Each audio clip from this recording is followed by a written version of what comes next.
Muhammad Zaki Mubarok, kelas 1C dengan NIM belakang 99.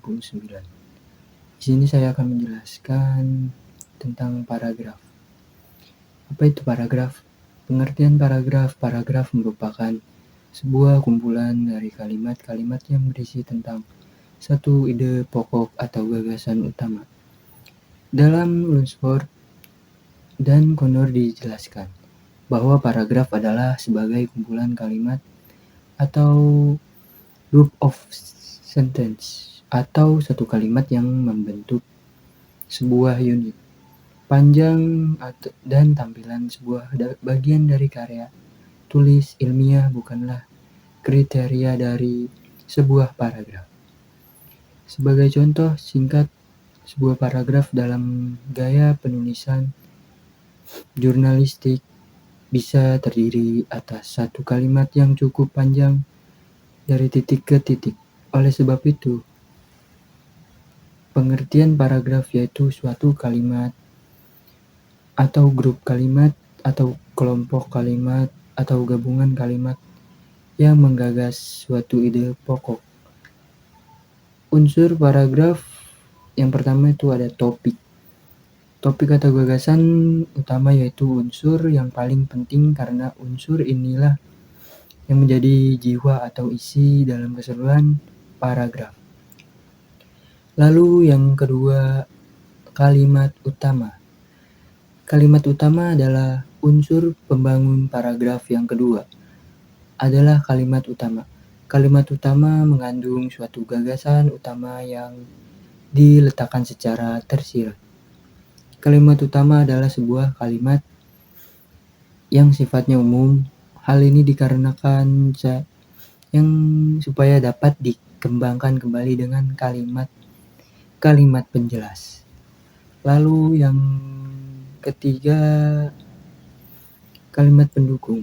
Kalimat pendukung yaitu kalimat yang mengandung gagasan-gagasan penjelas. Lalu ada transisi.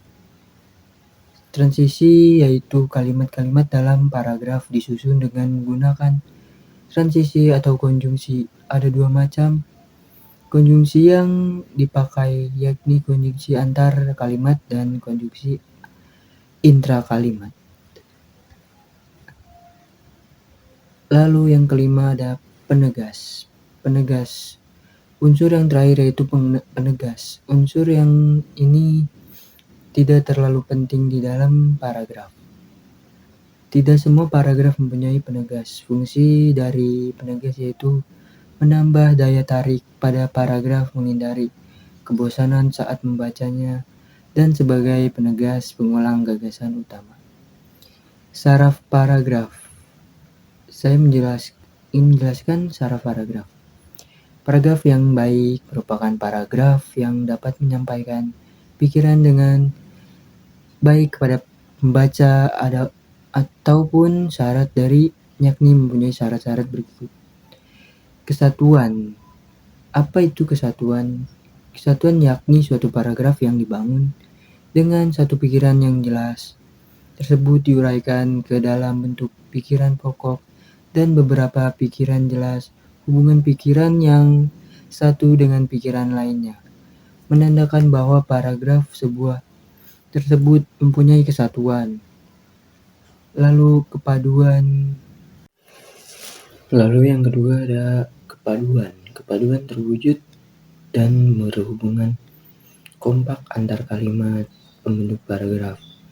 Kepaduan yang baik terjadi jika hubungan timbal balik antar kalimat wajar dan mudah dipahami. Ada beberapa cara supaya paragraf mempunyai kepaduan yang kompak, yakni dengan memakai kata ganti, kata penghubung, serta perincian dan urutan pikiran. 3. Kelengkapan. Suatu paragraf dikatakan lengkap jika berisi kalimat-kalimat penjelas yang cukup untuk menunjang kalimat pokok.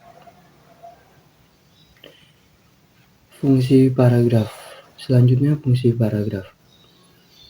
Fungsi paragraf berfungsi untuk mengekspresikan gagasan, dalam bentuk tulisan dengan memberikan suatu bentuk pikiran, perasaan dengan serangkaian kalimat yang tersusun secara logis dalam suatu kesatuan,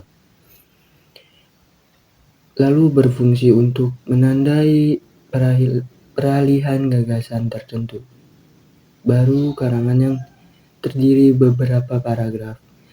Ganti paragraf. Paragraf berarti ganti pikiran juga. Lalu selanjutnya berfungsi untuk memudahkan dalam perorganisasian gagasan bagi yang menulis dan memberikan pemahaman bagi pembacanya. Ciri paragraf. Selanjutnya ciri paragraf. Bertaktik agak dalam. Ke dalam 5 ketukan spasi untuk jenis karangan yang biasa. Paragraf menggunakan pikiran utama yang dinyatakan dalam kalimat dinyatakan dalam kalimat topik. Kalimat topik dan selebihnya adalah kalimat pengembang sebagai fungsi penjelas menguraikan ataupun merangkan pikiran utama yang terdapat dalam kalimat topik. Paragraf menggunakan pikiran penjelas yang dinyatakan dalam kalimat penjelas. Jenis paragraf yaitu 1. Paragraf deskripsi. Paragraf deskripsi yaitu suatu paragraf menceritakan atau memaparkan suatu secara jelas. Paragraf deskripsi bisa ditandai dengan ciri-ciri antara lain. Paragraf ini menggambarkan suatu objek, yaitu benda, tempat, dan suasana tertentu dengan memakai panca indera, pendengaran, penglihatan, penciuman, pengucapan, dan perabaan. Hal-hal yang digambarkan dari objek berupa ciri-ciri fisik dari sifat objek tertentu, warna, ukuran, bentuk, dan kepribadian. Dalam jenis paragraf ini sering ditemui kata-kata atau frase yang bermakna keadaan atau kata sifat. Contoh paragraf deskripsi sebagai berikut.